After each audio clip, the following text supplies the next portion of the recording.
Donc, votre question comporte, on va dire, deux volets. Le premier relatif aux reconfigurations donc, géopolitiques qui peuvent être induites par le Covid, qui est donc une pandémie. Au départ, c'était une endémie. Et après, il a fait tache d'huile. Il a commencé à se propager progressivement, son foyer étant la Chine. Wuhan, dans un premier temps, qui est aussi une ville qui abrite beaucoup de centres de recherche pharmaceutique, beaucoup de laboratoires de recherche, etc.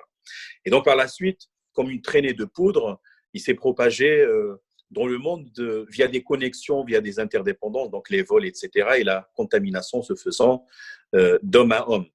Alors ça, d'une part. Je crois que oui, une reconfiguration dans le sens où il y aurait une sorte de basculement, on va dire, de mobilité géopolitique, de reconfiguration, c'est-à-dire au positionnement d'un certain nombre de pays par rapport à ce que vous avez appelé tout à l'heure l'échiquier mondial, continental et régional.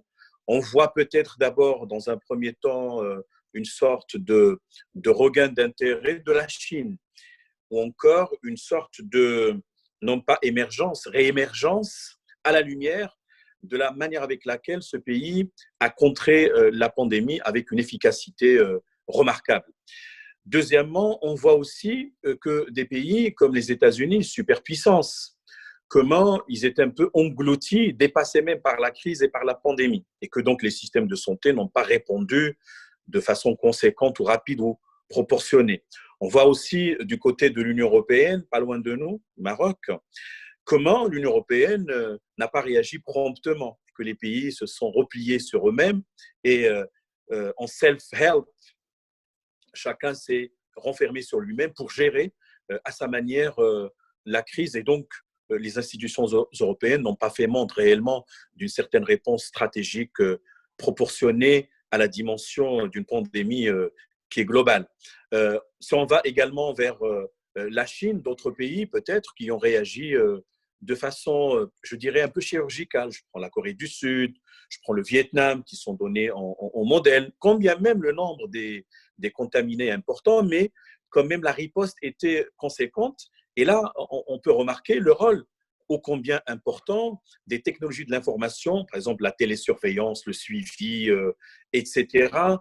Ces technologies ont joué un rôle important dans la limitation de la propagation du virus. Oui, reconfiguration géopolitique dans le sens où cette pandémie va accoucher d'une nouvelle peut-être carte géopolitique, de nouveaux concepts vont peut-être émerger. On peut se poser la question sur l'avenir des armes de destruction massive. Quel intérêt aujourd'hui à dépenser massivement pour acquérir des armes qui sont lourdes et qui sont trop chères, alors que l'ennemi n'est plus devenu identifiable. Ce n'est plus un ennemi classique, une agression de la part d'un pays. Donc, on voit quand même que l'impact géopolitique de la Covid-19 sera important. Il y aurait une sorte de modification de l'échiquier mondial.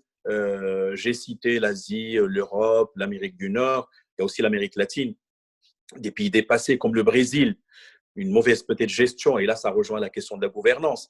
Mais aussi chez nous en Afrique, il faut se poser des questions, notamment en Afrique subsaharienne, sur la résilience des pays. Il y a aujourd'hui une montée progressive du virus qui atteint des proportions parfois inquiétantes, mais on voit aussi que pour le continent africain, il faut qu'il se ressaisisse et investissent davantage dans des infrastructures hospitalières, scientifiques, etc. Alors ça, c'est le premier volet. Le deuxième volet, ce que j'ai remarqué, que l'OMS, l'Organisation mondiale de la santé, qui, pour rappel, a été créée en 1948, le 7 avril, qui est une organisation qui a accumulé beaucoup d'expérience en termes d'expertise, parce qu'elle compte beaucoup de médecins, beaucoup d'experts, beaucoup de scientifiques.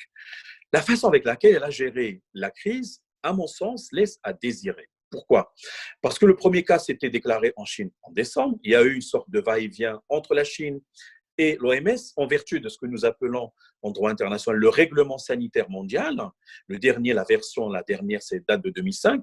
Donc, il précise exactement quand une endémie se déclare, voilà comment les autorités doivent agir pour alerter et pour permettre un suivi journalier, quotidien de sa progression. On peut dire pourquoi l'OMS a attendu jusqu'au 11 mars 2020 pour déclarer l'endémie comme étant une pandémie. Et finalement, cela a entraîné des retards en termes de réponse, fermeture des aéroports, des frontières, etc. Je crois que peut-être, je dirais, les critiques adressées par le président américain Donald Trump, au-delà de leur coloration politique ou géopolitique adressée à l'OMS, peut-être elles sont fondées, mais on n'est pas d'accord sur sa manière de dire qu'il faut que l'OMS impute la responsabilité première à la Chine et que même récemment, dans des tweets, il a dit que les autorités chinoises ont montré leur incompétence en termes de gestion. Donc ce n'est pas fini en termes de rebondissement de cette question, mais je crois que quand même, les organisations internationales, en particulier l'OMS, ont montré beaucoup de lacunes par rapport à la réponse apportée à la COVID-19.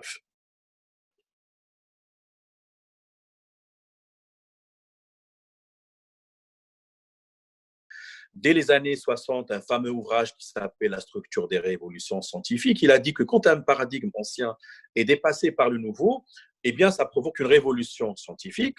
Et donc, on n'est plus dans la science normale. Donc, il faut passer d'un paradigme dépassé vers un nouveau paradigme. Oui, c'est clair. Et d'aucuns, comme Edgar Morin, le fameux défenseur de la complexité, de la transversalité aussi, avaient appelé à ce qu'on puisse changer de manière de procéder et à encourager ce qu'il disait, ce qu'il appelait le systémisme, la façon holiste d'aborder les choses. Je crois que nous sommes dans un changement de paradigme, nous sommes en transition.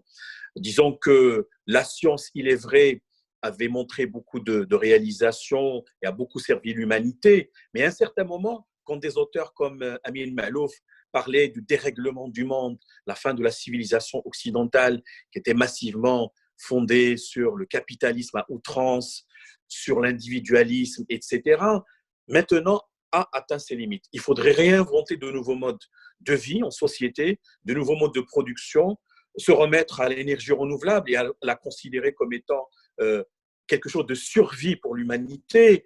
Et peut-être cela amènerait, j'en sais rien, les États-Unis à repenser, notamment le président Donald Trump, leur retrait de l'accord de Paris sur le climat, par exemple, etc., etc. Ça va également pousser l'humanité à réorienter et à repenser les investissements qui doivent aller plutôt vers le bien-être de la population, etc., etc. Oui, je crois que sur le plan épistémologique, dans le domaine des sciences sociales, comme dans le domaine des sciences expérimentales, eh bien, nous devons repenser un peu les choses et reconsidérer notre relation avec l'écosystème.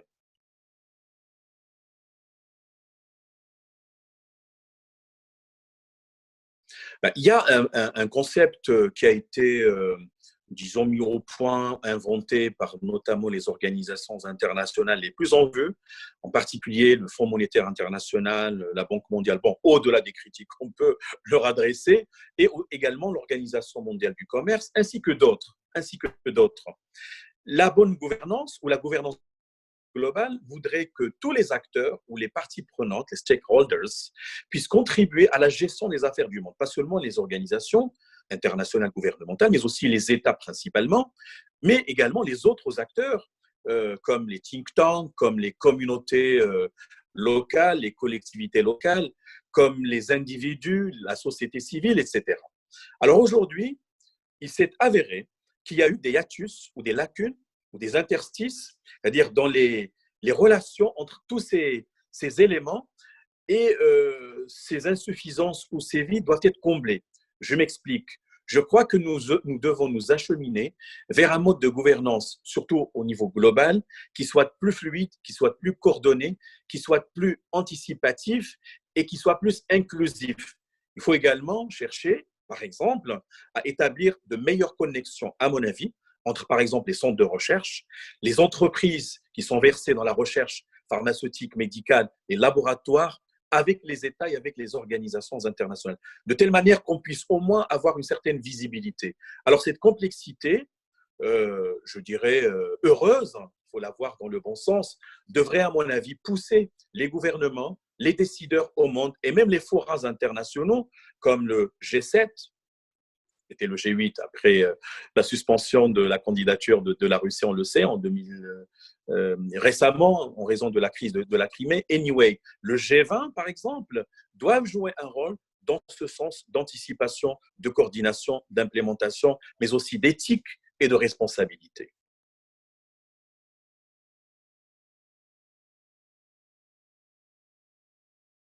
J'ai remarqué en consultant des ouvrages, des écrits, on était tous, on va dire, interpellés. On s'est dit, mais comment se fait-il que tous les rapports, les études prospectives n'ont pas pu anticiper une crise d'une telle ampleur?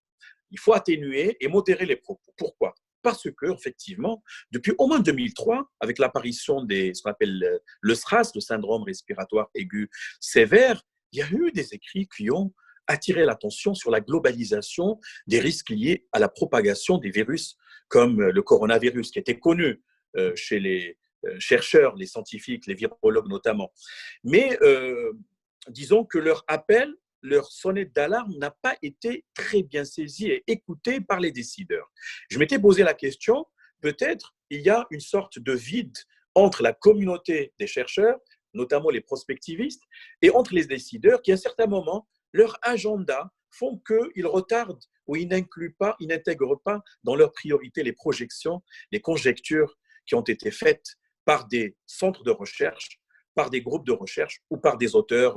Je peux citer, par exemple, des lectures que j'ai faites au niveau de la revue Défense, qui est française, Futurible, qui est très connue, qui rassemble quand même une communauté de prospectivistes avérés, ainsi que d'autres auteurs qui ont écrit et cogité sur ces questions-là. Le problème, encore une fois, de la prospective, c'est que parfois, elle est qualifiée comme trop conjecturiste, trop parfois peut-être fantaisiste.